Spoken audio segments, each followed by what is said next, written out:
Amen. Whatever it is, it doesn't matter what it is. 40 years ago? Is that what you're saying?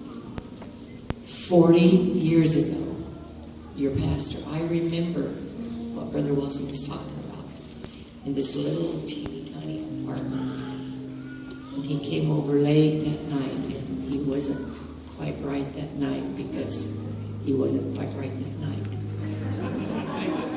Things had happened before he got there.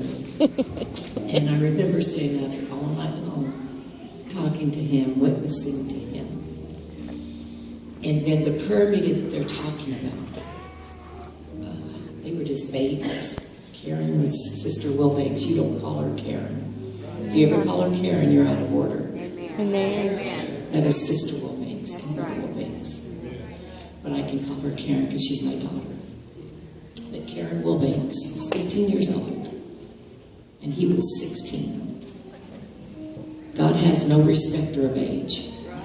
None at all whatsoever. And I remember that prayer meeting, and it's everything that he said, and the Lord was incredible. And I like what I feel, and I like what I have felt this whole weekend. It's been incredible. I might be 3,000 miles away from home, but I'm not from home. I am at home. Oh my, I'm very, very familiar with what I have felt here.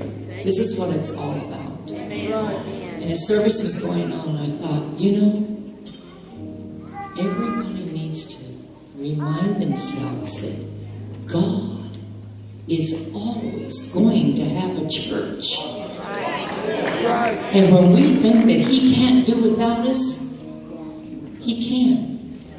I have seen music directors. I have seen assistant pastors. I've seen secretaries.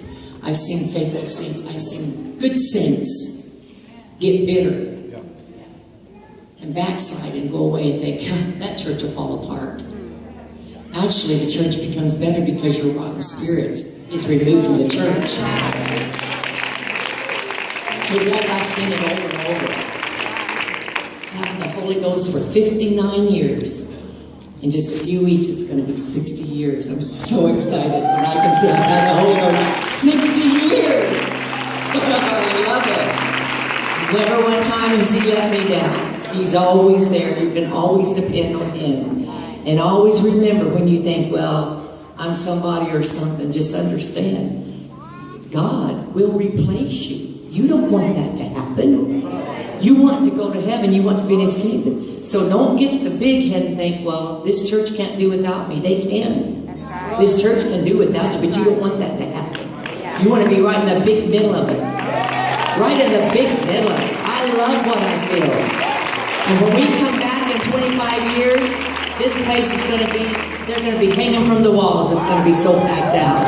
Why not? That's what it's all about. Let's give God glory. Hallelujah. Let's praise him right now. Come on.